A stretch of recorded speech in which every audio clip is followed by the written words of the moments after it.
Hello everyone, welcome to genius IAS.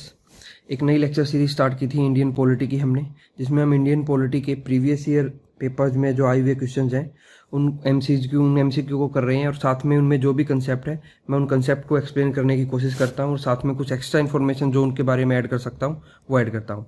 Start करते हैं इस सीरीज का सेकेंड लेक्चर। फर्स्ट लेक्चर हमने ऑलरेडी अपने यूट्यूब चैनल पर अपलोड कर दिया है। Lecture series UPSC, HCS, UPPCS और स्टेट पीसीएस के लिए इंपॉर्टेंट है। स्टार्ट करते हैं सेकंड लेक्चर इस सीरीज का। How are the member of constituent assembly elected. जो हमारा कॉन्स्टिट्यूशन बनाने के लिए कॉन्स्टिट्यूएंट असेंबली बनाई गई थी, उसके मेंबर को कैसे इलेक्ट किया गया था। तो हमारे कॉन्स्टिट्यूएंट असेंबली के मेंबर को पार्शली इलेक्टेड थे, partially elected and partially nominated. मतलब कुछ मेंबर्स को इलेक्ट किया गया था और कुछ को नॉमिनेट किया गया था। ठीक है, सो ऑप्शंस में से जो बेस्ट ऑप्शन हमारे लिए होगा वो होगा option number D, by the provincial assembly. Provincial assembly ने कुछ मेंबर्स को नॉमिनेट करके भेजा था, ठीक है, और कुछ पर्सन ऐसे थे जो ब्रिटिश इंडिया से इलेक्ट किए गए थे। तो इनमें से जो ऑप्शन है उनमें से बेस्ट ऑप्शन जो होगा बाय प्रोविंशियल असेंबली। हम फर्स्ट ऑप्शन के लिए नहीं जा सकते क्योंकि डायरेक्टली लोगों ने इलेक्ट नहीं किया था, नॉमिनेट कांग्रेस ने भी नहीं किया था और नॉमिनेट इंडियन रूलर ने भी नहीं किया था। नॉमिनेट किया था मोस्टली प्रोविंशियल असेंबली ने, और जो ब्रिटिश इंडिया था वहां से पार्शली इलेक्ट होके कुछ लोग आए थे। तो जो बेस्ट है हमारी कॉन्स्टिट्यूएंट असेंबली के लिए बेस्ट वर्ड यूज कर सकते हैं वो है partially elected and partially nominated, और गिवन ऑप्शन में से आंसर हो जाएगा डी। नेक्स्ट करते हैं, who was the first chairman of constituent assembly. Constituent assembly का पहला चेयरमैन कौन था। तो पहले चेयरमैन जो बने थे वो बने थे डॉक्टर सच्चिदानंद सिन्हा।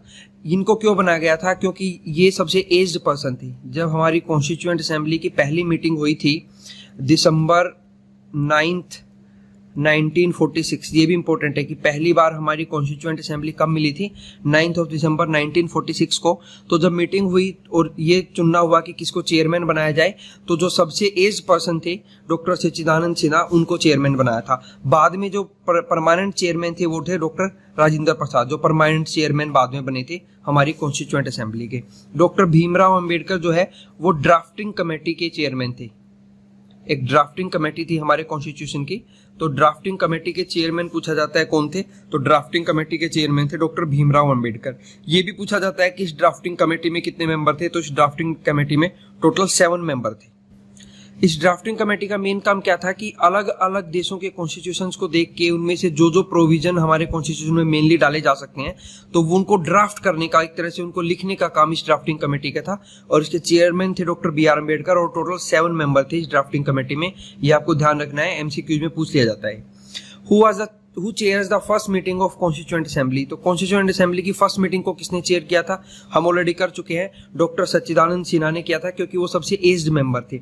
यहाँ पे एक और है डॉक्टर मौलाना अब्दुल कलाम आजाद। मौलाना अब्दुल कलाम आजाद जो थे वो हमारे एजुकेशन मिनिस्टर थे, फर्स्ट एजुकेशन मिनिस्टर जो बने थे इंडिया के, वो थे मौलाना अब्दुल कलाम आजाद। और इनके ही नाम पे 11th, इनके जो बर्थ एनिवर्सरी है 11 सितंबर, उस दिन को हम एजुकेशन डे के रूप में मनाते हैं। Education day, national education day के रूप में मनाया जाता है 11 सितंबर, बर्थडे ऑफ मौलाना अब्दुल कलाम आजाद। और वो हमारे पहले फर्स्ट एजुकेशन मिनिस्टर थे। और आपको एक चीज और भी ध्यान रखना है, हम मॉडर्न इंडियन हिस्ट्री में पढ़ते हैं इंडियन नेशनल कांग्रेस के प्रेसिडेंट कौन बने थे। तो जो बिफोर 1947, बिफोर इंडिपेंडेंस, अगर कोई लॉन्गेस्ट सर्विंग प्रेसिडेंट था आईएनसी का, तो वो थे मौलाना अब्दुल कलाम आजाद। और आफ्टर इंडिपेंडेंस जो लॉन्गेस्ट सर्विंग प्रेसिडेंट रहा है आईएनसी का वो है Sonia Gandhi. Sonia Gandhi after independence longest serving president of Indian National Congress. Maulana Abul Kalam Azad before independence longest serving president of INC. और एक चीज और भी ध्यान रखना है आपको, ये आईएनसी के यंगेस्ट प्रेसिडेंट थे। Youngest president of INC was मौलाना अबुल कलाम आजाद। तो मौलाना अबुल कलाम आजाद के बारे में आपको ये 3-4 फैक्ट याद रखने हैं। एजुकेशन मिनिस्टर थे वो हमारे पहले। 11 सितंबर उनके बर्थडे को हम एजुकेशन डे के रूप में मनाते हैं, नेशनल एजुकेशन डे। वो लॉन्गेस्ट सर्विंग प्रेसिडेंट थे आईएनसी के, इंडियन नेशनल कांग्रेस के, before independence. After independence longest serving president of Indian National Congress है सोनिया गांधी। और यंगेस्ट प्रेसिडेंट भी जो कांग्रेस के रहे हैं वो रहे हैं मौलाना अबुल कलाम आजाद। ये आपको ध्यान रखना है इनके बारे में। नेक्स्ट क्वेश्चन देखते हैं, who was the president of constituent assembly of independent India. Independent India की जो कॉन्स्टिट्यूएंट असेंबली थी उसके प्रेसिडेंट कौन थे, तो हम ऑलरेडी कर चुके हैं। जो टेम्परेरी प्रेसिडेंट थे वो थे डॉक्टर सच्चिदानंद सिन्हा, और जो परमानेंट बने थे वो थे doctor Rajendra Prasad. Then constituent assembly of India was establish on, कौन सा डे था जिस दिन हमारी कॉन्स्टिट्यूएंट असेंबली एस्टैब्लिश हुई थी, तो वो दिन था 9 दिसंबर 1946 को, और इसी दिन हमारी कॉन्स्टिट्यूएंट असेंबली की पहली मीटिंग हुई थी। और जो हमारी कॉन्स्टिट्यूएंट असेंबली की लास्ट मीटिंग हुई थी वो था 24 जनवरी 1950। आपको ये दोनों दिन ध्यान रखने हैं, पहली मीटिंग किस डे पे हुई थी और लास्ट मीटिंग किस डे पे हुई थी। ये दोनों एग्जाम्स में पूछे गए हैं। Resolution for giving a constitution to India was adopted by constituent assembly on. हमारा जो कॉन्स्टिट्यूशन है उसको जो हमने उसको अडॉप्ट किया था, तो ये रिजोल्यूशन किस डेट को लिया गया था, ये रिजोल्यूशन लिया गया था 22 जनवरी 1947 को। एक्चुअल में ये डेट क्या थी कि जवाहरलाल नेहरू जो थे, जवाहरलाल नेहरू, उन्होंने एक ऑब्जेक्टिव रिजोल्यूशन दिया था, ऑब्जेक्टिव रिजोल्यूशन, जिसको हम आज हमारे कॉन्स्टिट्यूशन में प्रीएम्बल के नाम से जानते हैं। तो ये ऑब्जेक्टिव रिजोल्यूशन जो है ये इंट्रोड्यूस किया गया था 13 दिसंबर 1946 को, और इसको पास किया गया था 42 जनवरी 1947 को। तो जिस दिन इस ऑब्जेक्टिव रिजोल्यूशन को पास किया गया उसी दिन को ये माना जाता है कि वो दिन था जिस दिन हमने रिजोल्यूशन लिया था कि हम अपने आप को ये कॉन्स्टिट्यूशन दे रहे हैं या इस कॉन्स्टिट्यूशन को हम अडॉप्ट कर रहे हैं। Who proposed the preamble before the drafting committee of the constitution? Drafting committee के सामने प्रीएम्बल को किसने प्रपोज किया था, तो ये क्वेश्चन हम ऑलरेडी देख चुके हैं, इसका आंसर हो जाएगा जवाहरलाल नेहरू। तो ये जो प्रीएम्बल का आइडिया जो है हमने वो यूएसए से लिया है। आपको ध्यान रखना है, जो कॉन्स्टिट्यूशन में प्रीएम्बल का आइडिया है वो हमने यूएसए से लिया है, लेकिन इस प्रीएम्बल की जो लैंग्वेज है, लैंग्वेज जो लिखी हुई है वो हमने ऑस्ट्रेलिया से ली है। तो ये दोनों दो डिफरेंट क्वेश्चन है। प्रीएम्बल दिया किसने, जवाहरलाल नेहरू ने, ठीक है, ड्राफ्टिंग कमेटी के सामने रखा, उसको फर्स्ट टाइम इंट्रोड्यूस किया गया 13 दिसंबर 1946 को, पास किया गया 22 जनवरी 1947 को, ठीक है। इसका आइडिया जो है प्रीएम्बल का वो हमने लिया था यूएसए से, और प्रीएम्बल की जो लैंग्वेज हमने ली है वो ली है ऑस्ट्रेलिया से। देन बीएन राव कौन थे, बीएन राव जो थे वो हमारी कॉन्स्टिट्यूएंट असेंबली के एडवाइजर थे, एडवाइजर, ठीक है। और बी आर अम्बेडकर हम देख चुके हैं कि ये चेयरमैन थे ड्राफ्टिंग कमेटी को, ड्राफ्टिंग कमेटी में टोटल 7 मेंबर थे। महात्मा गांधी, इनके बारे में आपको ये ध्यान रखना है कि ये ऐसे पर्सन थे जिन्होंने कॉन्स्टिट्यूएंट असेंबली को अटेंड नहीं किया था। मतलब कॉन्स्टिट्यूएंट असेंबली की जो मीटिंग हुई थी उन मीटिंग्स में से किसी भी मीटिंग में महात्मा गांधी प्रेजेंट नहीं रहे थे। Who of the following represent the objective resolution? Objective resolution को किसने रिप्रेजेंट किया था, तो ऑब्जेक्टिव रिजोल्यूशन को रिप्रेजेंट किया था पंडित जवाहरलाल नेहरू ने। ये क्वेश्चन हम मल्टीपल टाइम अभी कर चुके हैं। Then how many session of Indian constituent assembly were conducted for the formulation of Indian constitution. जो हमारी कॉन्स्टिट्यूएंट असेंबली है जिसकी पहली मीटिंग 9 दिसंबर 1946 को हुई थी और लास्ट मीटिंग जो है 24 जनवरी 1950 को हुई थी। तो ये पूछा गया है ऐसी टोटल कितनी मीटिंग हुई थी हमारा कॉन्स्टिट्यूशन बनाने के लिए, तो टोटल जो है 12 मीटिंग हुई थी हमारा कॉन्स्टिट्यूशन बनाने के लिए। How many time the constituent assembly took to frame the constitution. तो ये 12 मीटिंग जो हुई थी उनमें कितना टाइम लगा था, तो इन 12 मीटिंग में जो टोटल टाइम लगा था वो था 2 साल 11 महीने और 18 दिन। तो हमारा कॉन्स्टिट्यूशन बन के तैयार हुआ था 2 साल 11 महीने 18 दिन में, 12 मीटिंग लगी थी हमारी कॉन्स्टिट्यूएंट असेंबली की टोटल। नेक्स्ट क्वेश्चन है, who among the following was the chairman of the union constitution committee of the constituent assembly. जो हमारी कॉन्स्टिट्यूएंट असेंबली थी उसमें डिफरेंट कमेटीज बनाई गई थी, जैसे ड्राफ्टिंग कमेटी एक थी जिसके चेयरमैन भीमराव अम्बेडकर थे, ऐसे यूनियन कॉन्स्टिट्यूशन कमेटी थी। तो यूनियन कॉन्स्टिट्यूशन कमेटी के चेयरमैन थे जवाहरलाल नेहरू। मैं आपको एक वर्ड बता रहा हूँ, आप उसे याद रखना, यूपीएससी से ही हम उसको कनेक्ट करेंगे। यूनियन पावर, ठीक है, स्टेट कमेटी और यूनियन कॉन्स्टिट्यूशन कमेटी, ये 3 कमेटी थी। Union power committee, union constitution committee और एस फॉर स्टेट कमेटी। इन 3 कमेटी के चेयरमैन जो थे वो जवाहरलाल नेहरू थे, ये आपको ध्यान रखना है। देन यहाँ पे एक और है जेबी कृपलानी। जेबी कृपलानी के बारे में आपको ध्यान रखना है कि इंडियन नेशनल कांग्रेस के लास्ट प्रेसिडेंट थे ये बिफोर इंडिपेंडेंस। बिफोर इंडिपेंडेंस जो लास्ट प्रेसिडेंट थे आईएनसी के, इंडियन नेशनल कांग्रेस के, वो थे J B Kripalani. Who was the chairman of the provincial constitution committee? Provincial constitution committee के चेयरमैन थे सरदार पटेल, और स्टेट कमेटी जो थी, स्टेट कमेटी के जो चेयरमैन थे वो थे जवाहरलाल नेहरू, ये आपको ध्यान रखना है। ड्राफ्टिंग कमेटी के चेयरमैन थे डॉक्टर भीमराव अंबेडकर, और कॉन्स्टिट्यूएंट असेंबली के जो चेयरमैन थे या प्रेसिडेंट थे वो थे doctor Rajendra Prasad. Who was the chairman of the drafting committee? तो ड्राफ्टिंग कमेटी के चेयरमैन थे डॉक्टर भीमराव अंबेडकर, और कॉन्स्टिट्यूएंट असेंबली के चेयरमैन थे या प्रेसिडेंट जो थे वो थे डॉक्टर राजेंद्र प्रसाद। डॉक्टर सच्चिदानंद सिन्हा ये पहले प्रेसिडेंट बने थे कॉन्स्टिट्यूएंट असेंबली के, जिनको एड होक प्रेसिडेंट भी बोला जाता है, ठीक है, temporary. Who was the chairman of advisory committee on fundamental right and minority constituted by the constituent assembly?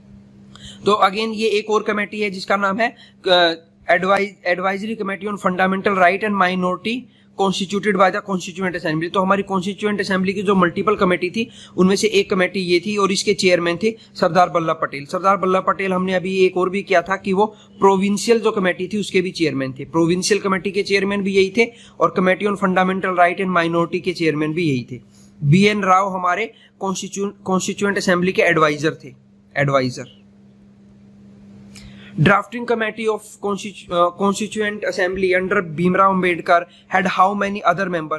और कितने मेंबर थे अदर देन भीमराव अंबेडकर? तो other than Bhimrao Ambedkar 6 member और थे, टोटल 7 मेंबर थे। एक भीमराव अंबेडकर और उनसे अलग अलग जो थे वो 6 मेंबर और, ठीक है। तो थोड़ा सा आपको ध्यान रखना है, एग्जामिनर ने ट्रिक करके एक क्वेश्चन पूछा है, टोटल जो मेंबर थे वो 7 थे, लेकिन इसने पूछा है अंडर भीमराव अंबेडकर, भीमराव अंबेडकर के अंडर में कितने और थे, मैनी अदर मेंबर्स, और कितने मेंबर थे? तो उनके अंडर में 6 मेंबर और थे, और एक वो थे, टोटल 7 मेंबर थे हमारी ड्राफ्टिंग कमेटी में। Who among the following was not the member of drafting committee? अब ड्राफ्टिंग कमेटी के 7 मेंबर आपको याद होने चाहिए, तो इनमें से जो कौन सा मेंबर नहीं था हमारी ड्राफ्टिंग कमेटी का, वो था Jawaharlal Nehru.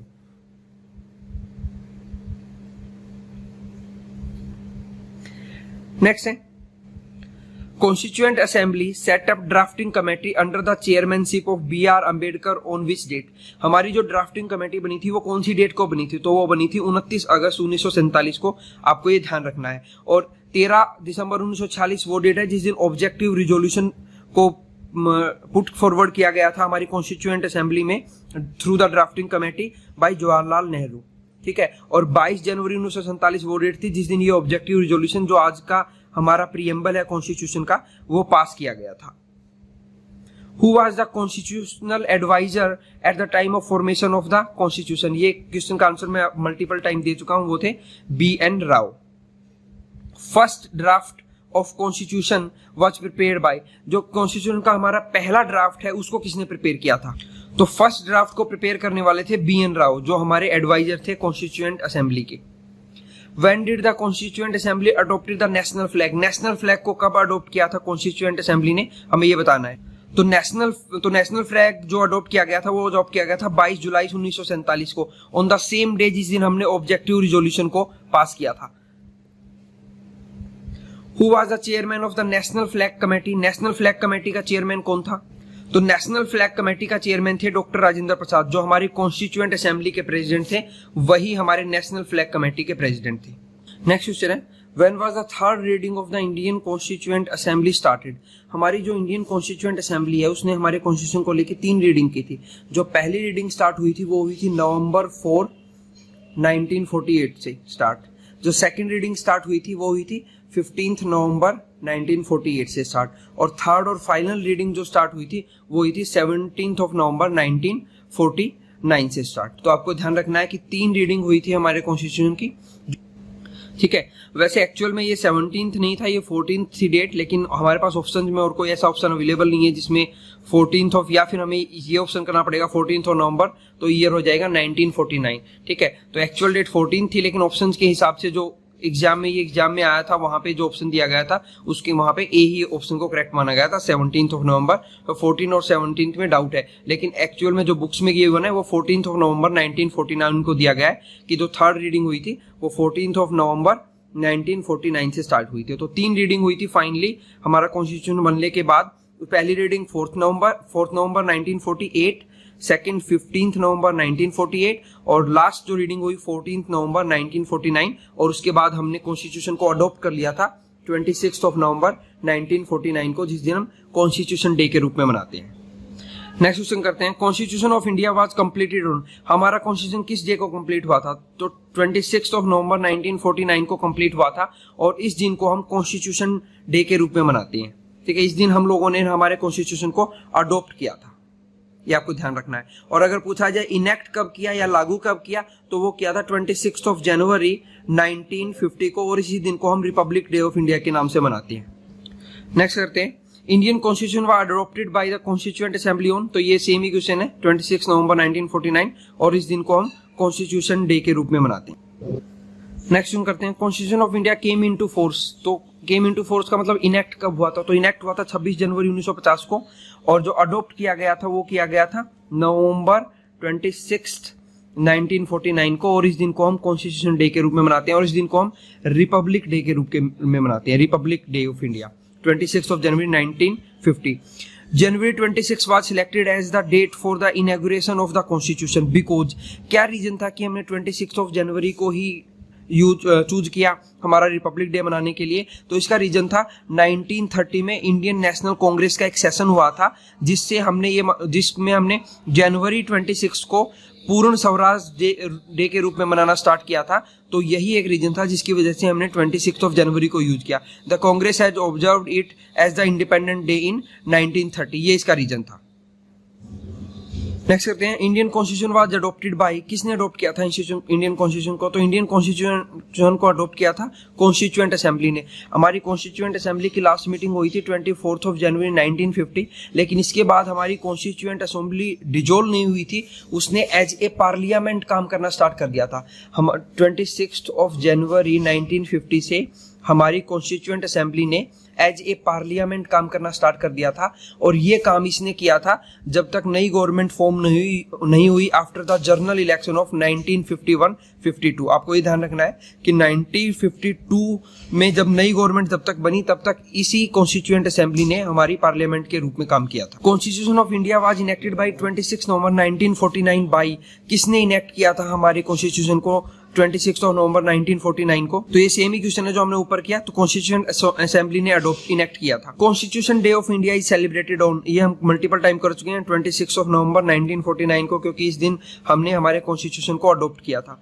B R Ambedkar was elected to the constituent assembly from, B R Ambedkar जो है कॉन्स्टिट्यूएंट असेंबली में कहां से इलेक्ट होके आए थे आपको बताना है। तो बी आर अम्बेडकर जो है वो इलेक्ट होके आए थे बॉम्बे प्रेसिडेंसी से। Year of birth and death of B R Ambedkar, B R Ambedkar का बर्थ और डेथ बताना है किस दिन था?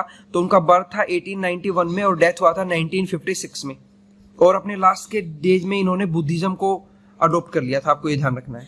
इन which year was Jana Gana Mana adopted as the national anthem of India, national anthem हम लोगों ने किस साल में अडॉप्ट किया था? तो ये अडॉप्ट किया था हमने 1950 को और 1950 में भी अगर डे पूछा जाए तो 24 जनवरी 1950 को हम लोगों ने अडॉप्ट किया था जनगण मन, ठीक है। और नेशनल फ्लैग को हमने अडॉप्ट किया था 22 जनवरी 1947 को, ये भी आपको ध्यान रखना है, ठीक है। और हमारा जो नेशनल सॉन्ग है उसको भी हमने अडॉप्ट किया था 24 जनवरी 1950 को। तो हमारा नेशनल सॉन्ग और नेशनल एंथम, ठीक है, दोनों को हमने अडॉप्ट किया था 24 जनवरी 1950 और हमारे नेशनल फ्लैग को हमने अडॉप्ट किया था 22 जनवरी 1949। और जो हमारे फर्स्ट प्रेसिडेंट है वो भी इसी डेट को इलेक्ट हुए थे, फर्स्ट प्रेसिडेंट जो है वो भी 24 जनवरी 1950 को इलेक्ट हुए थे, first president elected, first president elected, ठीक है। तो 24 जनवरी 19 क्या हुआ? Last meeting of constituent assembly, ठीक है, adopted national anthem, adopted national song और elected first president of India, ठीक है। ये सारे इवेंट आपको याद रखने हैं 24 जनवरी 1950 को हुए थे। नेक्स्ट करते हैं, the state emblem was adopted by the government of India, जो हमारा स्टेट एम्बलम है जो हमने सारनाथ पिलर से लिया है, अशोक स्तंभ से, तो वो किस दिन हमने अडॉप्ट किया था? तो इसका करेक्ट आंसर हो जाएगा ऑप्शन नंबर डी 26 जनवरी 1950 को, जिस दिन हमने हमारे कॉन्स्टिट्यूशन को इनेक्ट किया था, जो हमारा कॉन्स्टिट्यूशन जिस दिन हमने इनेक्ट किया था, और इस दिन को हम रिपब्लिक डे के रूप में मनाते हैं, रिपब्लिक डे। वैसे रिपब्लिक का मतलब होता है जहां हेड ऑफ द स्टेट जो होता है वो इलेक्टेड होता है, तो उसको बोलते हैं रिपब्लिक सिस्टम। जैसे हमारे यहाँ पे हेड ऑफ द स्टेट जो है वो प्रेसिडेंट है, ठीक है, और प्रेसिडेंट हमारे इलेक्टेड है, तो इसलिए हमारे यहाँ पे रिपब्लिक सिस्टम है। और हेड ऑफ द गवर्नमेंट होता है पीएम, तो पीएम हमारे यहाँ पे इलेक्टेड है, ठीक है, और उसको बोलते हैं डेमोक्रेटिक सिस्टम। जहां पे head of the government elected है वो डेमोक्रेटिक सिस्टम, या रूल बाय द पीपल भी बोल देते हैं डेमोक्रेटिक सिस्टम को, और head of the state elected है तो उसको बोलते हैं रिपब्लिक सिस्टम। आपको ध्यान रखने हैं दोनों। Deferment of adult franchise for 15 year was advocated in constituent assembly by whom. Adult franchise क्या होता है? अडल्ट मतलब जो हमारे यहाँ पे इंडिया में काउंट किया जाता है जिसकी एज मोर देन 18 ईयर है, ठीक है, 18 ईयर से ज्यादा एज के जो वो अडल्ट है। फ्रेंचाइजी मतलब राइट टू वोट, इस फ्रेंचाइजी का मतलब होता है राइट टू वोट। तो जितने भी अडल्ट हों उनको राइट टू वोट हो, इस चीज को डेफर करने की बात चली थी पहले कॉन्स्टिट्यूएंट असेंबली में, कि ऐसा ना किया जाए कि सबको राइट टू वोट दिया जाए, क्योंकि जब हमें पता है कि हम लोग इंडिपेंडेंट हुए, इंडिपेंडेंट से पहले राइट टू वोट 3 ही लोगों के पास था, जो टैक्स पे करते थे, जो एजुकेटेड थे, और जिनके पास प्रॉपर्टी होती थी। तो बिफोर इंडिपेंडेंस ये 3 ही लोग वोट कर सकते थे, जिनके पास टैक्स पे करते थे, जो एजुकेटेड थे, और जिनके पास प्रॉपर्टी होती थी। लेकिन जैसे ही हम लोग इंडिपेंडेंट हुए, हमारी कॉन्स्टिट्यूएंट असेंबली में ये बात चली कि हम लोग एडल्ट फ्रेंचाइजी दें। मतलब एडल्ट फ्रेंचाइजी का मतलब है, फ्रेंचाइजी मतलब राइट टू वोट, अडल्ट मतलब जो भी पर्सन 18 ईयर से ऊपर है उनको। अर्लियर ये 18 नहीं था, अर्लियर ये 21 था। हमारी कॉन्स्टिट्यूएंट असेंबली ने स्टार्टिंग में इसको 21 रखा था, लेकिन 61st कॉन्स्टिट्यूशन अमेंडमेंट एक्ट 1898 में हुआ, और उसमें इस 21 ईयर को घटा के 18 ईयर कर दिया गया था एज को। जो अडल्ट फ्रेंचाइजी है उसके लिए हमारी कॉन्स्टिट्यूएंट असेंबली ने एज रखी थी 21 ईयर, लेकिन 61st कॉन्स्टिट्यूशन अमेंडमेंट एक्ट हुआ 1989 में, और इस एज को घटा के 18 ईयर कर दिया गया था। तो स्टार्टिंग में हमारी कॉन्स्टिट्यूएंट असेंबली में ये बात चली थी कि ये अडल्ट फ्रेंचाइजी दी जाए या नहीं दी जाए। तो उसमें एक पर्सन ने ये आइडिया दिया था कि इसको 15 साल के लिए डिफर कर दिया जाए, मतलब 15 साल के बाद देंगे हम ये, लेकिन उस चीज को माना नहीं गया। तो वो कौन पर्सन था जिसने ये आइडिया दिया था? तो ये आइडिया देने वाले थे मौलाना अबुल कलाम आजाद, जो हमारे पहले एजुकेशन मिनिस्टर थे, और 11 सितंबर जिनके डे को हम नेशनल एजुकेशन डे के रूप में मनाते हैं। तो इनका आइडिया था कि पहले 15 साल इसको डेफर कर दिया जाए। डेफर का मतलब होता है किसी भी चीज को पोस्टपोन करना, पोस्टपोन करना। नेक्स्ट करते हैं, who amongst the following advise that the INC Indian National Congress should be disbanded मतलब खत्म कर दी जाए as a political party after the independence of India. ये किसका मानना था कि कांग्रेस जो है उसको जैसे ही हम लोगों को इंडिपेंडेंस मिले उसके बाद हमें कांग्रेस को खत्म करके एक नई पार्टी बनानी चाहिए? तो ये मानना था महात्मा गांधी का। In their nationalist reaction the founding father of Indian constitution tend to minimize the importance of minority interests and emotions. This view is credited to. ये किसी ने बोला था, ये स्टेटमेंट दी थी एक पर्सन ने। हमें ये बताना है कि किस पर्सन ने ये स्टेटमेंट दी थी।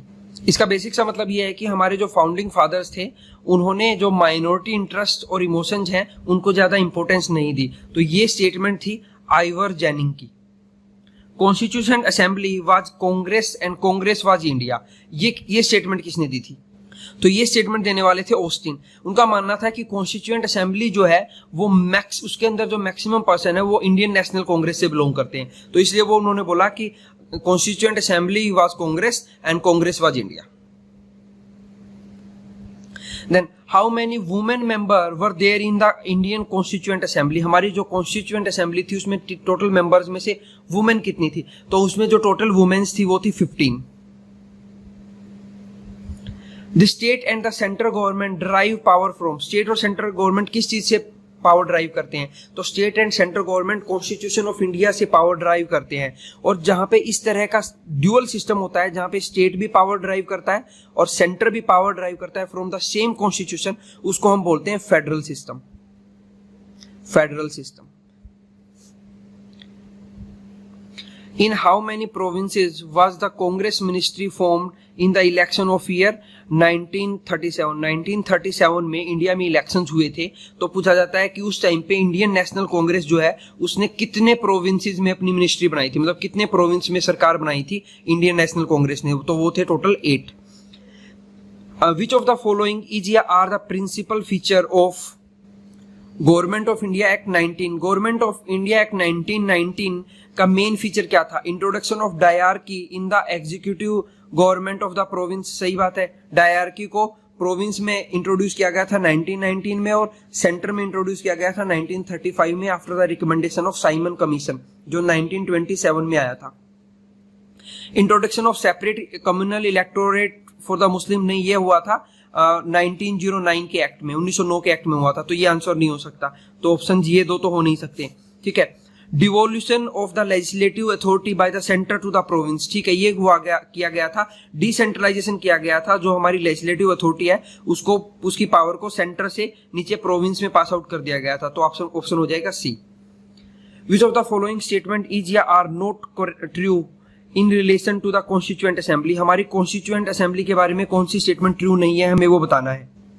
पहला है, फर्स्ट स्टेटमेंट है constituent assembly not based on adult suffrage. Adult suffrage और अडल्ट फ्रेंचाइजी जो हमने किया उसका मतलब सेम ही है कि मतलब सबको राइट टू वोट मिले. लेकिन मैंने बताया था कि हमारी कॉन्स्टिट्यूएंट असेंबली पार्शली इलेक्टेड थी और पार्शली नॉमिनेटेड थी, तो वो अडल्ट सफरेज या अडल्ट फ्रेंचाइजी के बेस पे नहीं थी. ये स्टेटमेंट सही है, तो 1 ऑप्शन में होना चाहिए, तो ये ऑप्शन एलिमिनेट हो गया. The assembly was a result of direct election. नहीं, डायरेक्ट इलेक्शन नहीं हुआ था. ठीक है, तो सेकंड ऑप्शन में नहीं होना चाहिए, तो हमें आंसर तो ऐसे ही मिल गया कि सी हो गया. ठीक है, तो assembly was a multi party body. नहीं, ऐसा कुछ नहीं है, मल्टी पार्टी बॉडी नहीं थी. Assembly work through the various committees. हाँ, ये ठीक है, ये हमने देखा है कि हमारी जो कॉन्स्टिट्यूएंट असेंबली है उसने अलग अलग कमेटी बनाई थी, उसके अलग अलग चेयरमैन थे और उसके थ्रू उन्होंने काम किया था. In relation to formation of Constitution of India, which of the following sentence is या are correct? कौन से सेंटेंस करेक्ट हैं कॉन्स्टिट्यूशन ऑफ इंडिया के लिए, हमें ये बताना है. ठीक है, तो देखते हैं. Resolution of objective by the Nehru affected the making of constitution. एक बार मैं ये बताता हूँ कि इस टाइप का क्वेश्चन अगर आपके पास आए तो आपको कैसे करना है. सपोज आपको पहली स्टेटमेंट नहीं पता तो लीव दैट. ठीक है, दूसरी देखते हैं. Preamble fulfil various important objective या एम्स. ओके, इसको भी लीव करते हैं, डाउटफुल है. पीपल ऑफ इंडिया ऑर्डर्ड या डायरेक्टेड द कॉन्स्टिट्यूशन. ठीक है, इसको भी एक बार लीव आउट करते हैं. Head of the state is elected by the people directly. मैंने बताया था कि हेड ऑफ द स्टेट जो होता है वो होता है प्रेसिडेंट. ठीक है, तो प्रेसिडेंट को क्या हम डायरेक्टली इलेक्ट करते हैं? नहीं, प्रेसिडेंट को इलेक्ट करते हैं एमएलए और एमपी, और हम लोग डायरेक्टली चुनते हैं. पीपल जो चुनते हैं वो एमएलए और एमपी को चुनते हैं. तो यहाँ पे डायरेक्ट होता है, लेकिन ये ऐसे हो गया इनडायरेक्ट इलेक्शन कि हम लोग इनडायरेक्टली चुन रहे हैं प्रेसिडेंट को. तो इस केस में चौथा आंसर तो डेफिनेटली गलत है, तो फोर्थ गलत है, तो ये आंसर नहीं हो सकता, ये नहीं हो सकता और ये नहीं हो सकता. तो आंसर हो जाएगा 1.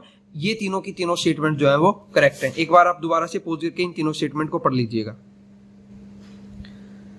Who among the following were the member of the drafting committee of the constitution? Drafting committee के मेंबर कौन थे? हमें एक ध्यान रखना है, ये क्वेश्चन हमने पहले भी किया है. हमें पता है कि जवाहरलाल नेहरू जो है वो ड्राफ्टिंग कमेटी के मेंबर नहीं थे और टोटल 7 मेंबर थे ड्राफ्टिंग कमेटी में. तो उस ऑप्शन को एलिमिनेट करते हैं जिसमें सेकंड है. ठीक है, तो अब हमारे पास बच गए कि 3 ऑप्शन बच गए, लेकिन 1 जो है वो सब में है. इसका मतलब फर्स्ट पे जो पर्सन है वो तो था ही था. अब हमें ये भी ध्यान होना चाहिए क्योंकि ये इंपॉर्टेंट पर्सन है कि सरदार पटेल भी ड्राफ्टिंग कमेटी के मेंबर नहीं थे, तो फोर्थ ऑप्शन भी नहीं होना चाहिए, तो ये ऑप्शन भी कट गए. तो आंसर हो गया सी. तो हमें पता हो या ना हो 7 मेंबर कौन थे, लेकिन अगर आपको यह पता था कि जवाहरलाल नेहरू नहीं थे और सरदार पटेल नहीं थे तो भी इस क्वेश्चन को सोल्व किया जा सकता था. अब आपको इतना पता होना चाहिए क्योंकि ये दोनों इंपॉर्टेंट पर्सन थे, तो ये किस किस कमेटी के मेंबर थे वो आपको याद होना चाहिए. नेक्स्ट क्वेश्चन करते हैं. Consider the following statement. The design of the national flag was adopted by the Constituent Assembly of India on 22 July 1947. Multiple time कर चुके हैं, ये स्टेटमेंट सही है. The wheel in the Indian flag has 24 scopes हैं. वो हर एक 1 घंटे को रिप्रेजेंट करती है. 24 घंटे होते हैं तो 24 स्पोक्स हैं. तो सेकंड गलत हो गया, तो सेकंड गलत हो गया, तो हमें आंसर मिल गया 1. ठीक है, थर्ड भी देख लेते हैं एक बार. The ratio of the width of the national flag to its length is 3:4. नहीं, गलत है. जो रेशियो है width to length वो है 2:3. नेक्स्ट देखते हैं. Consider the following statement. Discussion in the third round table conference eventually lead to the passing of government of India act 1935। ठीक है, ये स्टेटमेंट सही है। एक्चुअली क्या हुआ था कि जब साइमन कमीशन इंडिया में आया था 1927 में, उसके बाद उन्होंने अपनी रिकमेंडेशन दी। उन रिकमेंडेशन के बेस पे 3 राउंड टेबल कॉन्फ्रेंस हुई, 3 round table conference, round table conference 1, round table conference 2, round table conference 3। ये राउंड टेबल कॉन्फ्रेंस इसलिए की गई थी कि आगे जो हमें कॉन्स्टिट्यूशन डेवलपमेंट करना है इंडिया में, या आगे जो गवर्नमेंट चलानी है ब्रिटिशर्स को, वो कैसे चलेगी। तो वो 3 राउंड टेबल कॉन्फ्रेंस हुई थी, जिनको हम मॉडर्न इंडियन हिस्ट्री में डिटेल में पढ़ते हैं। तो ऐसी ही राउंड टेबल कॉन्फ्रेंस के बाद आया था गवर्नमेंट ऑफ इंडिया एक्ट 1935। ये आपको ध्यान रखना है। तो ये पहली स्टेटमेंट इसको वेरीफाई कर रही है, तो ये सही है। Government of India act 1935 provided for the establishment of all India federation to the based on a union of the province of British India and the princely stated. ये चीज हम मल्टीपल टाइम कर चुके हैं पहले भी, कि ऑल इंडिया फेडरेशन जो है वो दिया था एक्ट ऑफ 1935 ने। तो सेकंड स्टेटमेंट भी सही है, तो आंसर हो जाएगा सी। मैच करना है हमें 1 और 2 को। ठीक है, तो 1 और 2 देखते हैं कि क्या है इसमें 1 और 2 को जो हमें मैच करना है। ठीक है, आई होप ये दिख जाएगा आपको, स्क्रीन थोड़ा सा छोटा है। पहला, establishment of board of control. मैं इसको बड़ा कर दूंगा एक बार मैच करने के बाद। Establishment of board of control. Board of control जो बनाया गया था वो पिट्स इंडिया एक्ट के बाद बनाया गया था, पिट्स इंडिया एक्ट। और पिट्स इंडिया एक्ट जो आया था, ये आया था 1784 में। तो ए के साथ जो मैच हो जाएगा वो सेकंड मैच हो जाएगा। तो ऑप्शंस में देख लेते हैं, ए के साथ सेकंड 2 ऑप्शंस में है, तो बाकी 2 ऑप्शंस को एलिमिनेट कर देते हैं। ठीक है, establishment of supreme court. Supreme court जो एस्टैब्लिश की गई थी वो रेगुलेटिंग एक्ट 1773 से एस्टैब्लिश की गई थी। ठीक है, तो बी को हम करेंगे मैच 1 के साथ। तो बी को जैसे ही 1 के साथ मैच करते हैं तो बाकी ऑटोमेटिकली मैच हो जाएंगे। ठीक है, उसमें सी के साथ मैच हो जाएगा थर्ड। तो सी क्या बोलता है, permission to English mission arises to work in India. ये हुआ था चार्टर एक्ट 1813 में। यहाँ पे जो मिशनरीज हैं उनको इंट्रोड्यूस कर दिया गया था इंडिया में, मिशनरीज को इंट्रोड्यूस किया गया था इंडिया में। ये हमने मॉडर्न इंडियन हिस्ट्री की लेक्चर सीरीज अवेलेबल है हमारे यूट्यूब चैनल पे, वहां पे जाके देख सकते हो। हमने उसमें भी करवाया है कि जो ब्रिटिश मिशनरीज है उनको पहली बार इंट्रोड्यूस किया गया था इंडिया में by the charter act of 1813। तो ये तीनों स्टेटमेंट सही है। एक बार दोबारा से देख लेते हैं। Establishment of board of control हुआ था पिट्स इंडिया एक्ट 1784 में। एस्टैब्लिशमेंट ऑफ सुप्रीम कोर्ट हुई थी by the regulating act of 1773, लेकिन एक्चुअल में बनी थी 1774 में।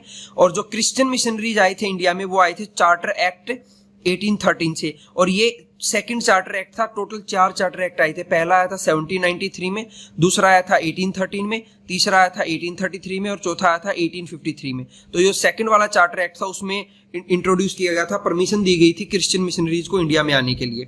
और जो नेक्स्ट है, appointment of law member in the governor general council.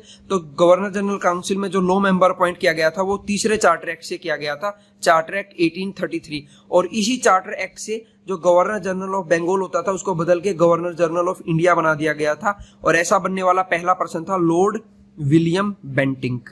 ये भी आपको ध्यान रखना है। नेक्स्ट करते हैं। नेक्स्ट है, according to the Wavell plan the number of Hindu and Muslim member in the executive council was to be equal।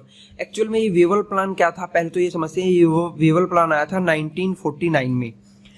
ऐसा हो गया था कि अब ये क्लियर हो गया था कि हमारी एक कॉन्स्टिट्यूएंट असेंबली बनेगी after the Cripps mission of 1942 के बाद। 1942 में क्रिप्स मिशन आया था, उसने कॉन्स्टिट्यूएंट असेंबली का प्रस्ताव रखा था कि हमारी कॉन्स्टिट्यूएंट असेंबली बनेगी जो इलेक्टेड होगी। ठीक है, और वो हमारा कॉन्स्टिट्यूशन बनाएगी। तो अब जो पावर जो है इंडियंस को हैंड ओवर करनी थी, तो उसमें जो 2 गुट थे, इंडियन नेशनल कांग्रेस और ऑल इंडिया मुस्लिम लीग, इन दोनों ग्रुप्स में सहमति नहीं बन पा रही थी कि इंडियंस को पावर कैसे शिफ्ट की जाएगी।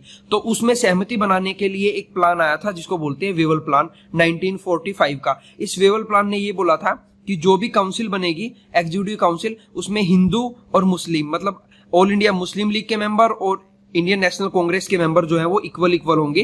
तो ये बात सही है। Second, Wavell thought that this arrangement would have avoided the partition of India. तो वेवल का मानना था कि इस अरेंजमेंट से पार्टीशन नहीं होगा। ठीक है, ये स्टेटमेंट गलत है। वेवल का ऐसी कोई थिंकिंग नहीं थी। ठीक है, तो सिर्फ असर्शन ट्रू है और रीजन जो है वो फॉल्स है। नेक्स्ट करते हैं, मैच करना है फिर से।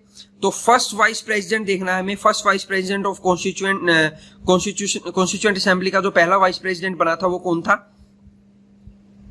तो वाइस प्रेसिडेंट जो बने थे कॉन्स्टिट्यूएंट असेंबली के पहले वो थे H C. Mukherjee. H C. Mukherjee was the first H.C. Mukherjee was the first vice president of Constituent Assembly of India. Originally the only, अच्छा तो ए के साथ मैच हो गया फोर्थ, तो ऑप्शन बाकी को एलिमिनेट करते हैं, ठीक है, बाकी एलिमिनेट हो गए तो आंसर हमें मिल जाता है कि बी, ठीक है। तो सेकंड जो है, originally the only Congress member of drafting committee, drafting committee में एक ही कांग्रेस का मेंबर था और उसका नाम था KM. Munshi. The member of constituent assembly representing Rajasthan princely state, Rajasthan princely state से जो थे वो थे वीटी कृष्णाचारी, और वीटी कृष्णाचारी जो थे ये हमारे सेकंड वाइस प्रेसिडेंट थे हमारी कॉन्स्टिट्यूएंट असेंबली के, ठीक है। और chairman of union constituent assembly, union constituent committee के जो चेयरमैन थे वो थे जवाहरलाल नेहरू, तो ऑप्शन हो जाएगा बी, ठीक है। दोबारा से देख लेते हैं, जो फर्स्ट वाइस प्रेसिडेंट थे वो थे H.C. मुखर्जी, और जो सेकंड वाइस प्रेसिडेंट थे वो थे वीटी कृष्णाचारी, और यही वो पर्सन थे जो राजस्थान स्टेट से चुन के आए थे हमारी कॉन्स्टिट्यूएंट असेंबली में, ठीक है।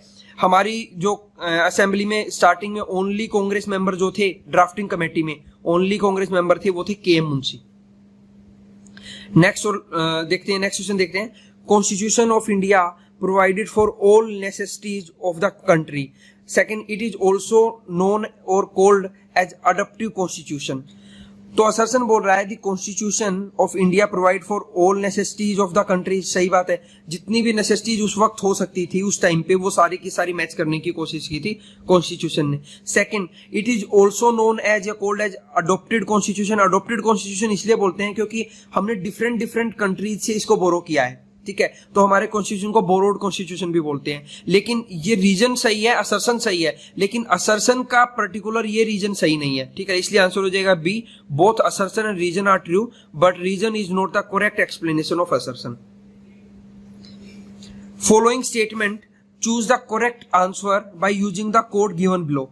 India is a democratic country. सही बात है, इंडिया डेमोक्रेटिक कंट्री है, ठीक है। India has a constitution of its own, ठीक है। ये भी सही बात है कि इंडिया का अपना कॉन्स्टिट्यूशन है, लेकिन क्या इंडिया का अपना कॉन्स्टिट्यूशन है इसलिए हम डेमोक्रेटिक कंट्री है? नहीं, हम डेमोक्रेटिक कंट्री इसलिए हैं क्योंकि हमारे यहाँ पे यूनिवर्सल अडल्ट फ्रेंचाइजी से इलेक्शन होते हैं और पीपल जो है वो डायरेक्टली वोट करते हैं गवर्नमेंट को चुनने के लिए, ठीक है। तो असर्शन भी सही है, रीजन भी सही है, लेकिन ये इसका करेक्ट एक्सप्लेनेशन नहीं है, तो आंसर हो जाएगा बी। तो ये लेक्चर यहीं तक है, ठीक है। आपको अगर लेक्चर पसंद आया तो आप चैनल को सब्सक्राइब कर लीजिए, लाइक कर दीजिए लेक्चर को। अगर आपका कोई क्वेरी है, आपका कोई सजेशन है तो नीचे कमेंट बॉक्स में हमें बता सकते हैं। बेल आइकन प्रेस कर दीजिए ताकि जब इस सीरीज का नेक्स्ट थर्ड लेक्चर आएगा या और भी जो हमारी सीरीज चल रही है हिस्ट्री, ज्योग्राफी, इकोनॉमिक्स की, तो उनके जो भी लेक्चर अपलोड होंगे तो आपको तुरंत नोटिफिकेशन मिल जाएगी। अगर आप इस लेक्चर को कहीं पे शेयर कर सकते हैं तो आप इसको प्लीज शेयर कर दीजिए फ्रेंड्स के साथ या किसी ग्रुप में। Thank you.